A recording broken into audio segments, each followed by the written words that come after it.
بعض لوگ بزرگوں سے محبت کا اظہار ان کے ہاتھ، میں مانتا ہوں کہ زیادہ نہیں ہے، بزرگ ہوتا بھی نہیں ہے، لوگ خام خام عقیدت میں ہاتھ پاؤں چومنا شروع کر دیتے ہیں، چومنے کو بھی شرک سمجھتے ہیں۔ اللہ کے بندوں کی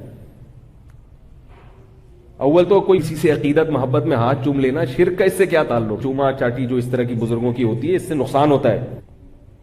عربوں میں رواج ہے نا، جب بھی ملتے ہیں ایک دوسرے کا، کوئی خرابی نہیں ہے، اس کا شرک سے کوئی تعلق نہیں ہے، ماتھا چومتے ہیں، یہ شرک ہو گیا۔ یہ جیسے اعتدال ہر چیز میں اچھا ہے، لیکن اگر کوئی فرد ماتھا چومنے سے مشرک نہیں بن جاتا، ایسے ہاتھ چومنے سے بھی مشرک نہیں بن جاتا۔ اس کو محبت میں اپنے کسی بزرگ کے کبھی ہاتھ چوم لے، ایک صاحب مجھے کہنے لگے تعویذ شرک ہے، میں نے کہا تعویذ میں یا اللہ مدد لکھ کے گلے میں لٹکا دیا، یہ شرک کہاں سے ہو گیا؟ ذریعہ ہے۔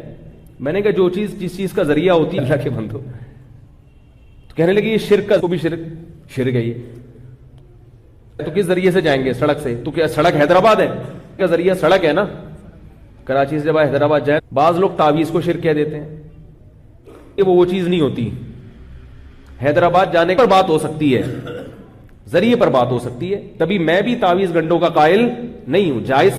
تو جب کسی چیز کو شرک کا ذریعہ کہہ دیا تو یہ آپ نے کہہ دیا کہ وہ شرک بہرحال نہیں ہے۔ ہاں ذریعے سمجھتا ہوں، مگر میں سمجھتا ہوں اس زمانے میں اس سے اجتناب ضروری ہے، کیونکہ لوگوں کے عقائد خلو بناتے ہیں اور یہ چیزیں انسان کو وہمی ہے۔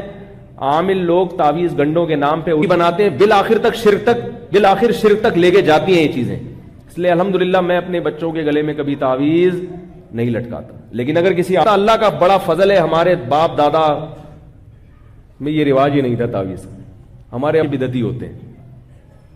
سمجھ میں آ رہی ہے بات؟ عالم نے جائز تعویذ لٹکایا ہوا ہے، اس پہ قرآن نے کبھی نہیں رکھا تعویذ۔ بعض لوگ مزاح کی آئے تو میں اس کو مشرک نہیں کہتا، البتہ لوگوں ان چیزوں سے طبی طور پر گھن آتی ہے۔ ہماری دادی اللہ بیت تھی، وہ کبھی یہ تیجے اور چالی، تعالیٰ ان کی مغفرت فرمائے، حضرت مولانا عبد الرحیم رائے پوری رحمۃ اللہ علیہ سے آج کے توحیدی ہوتے ہیں، اور بعض مزاج قسمے کا کھانا نہیں کھاتی تھی، حالانکہ ان کو نہیں پتا تھا کہ یہ بدعت ہے، تو صرف ان سے اصلاحی تعلق تھا، مسائل وہ تو بیچاری گاؤں دیہات میں پلی بیت ہوئی، وہ تو کسی میت کے گھر سے کھانا آتا تھا کبھی نہیں کھاتی تھی، کہہ رہی تھی مجھے مردوں کے ان کو زیادہ معلوم نہیں تھے، لیکن کہیں بھی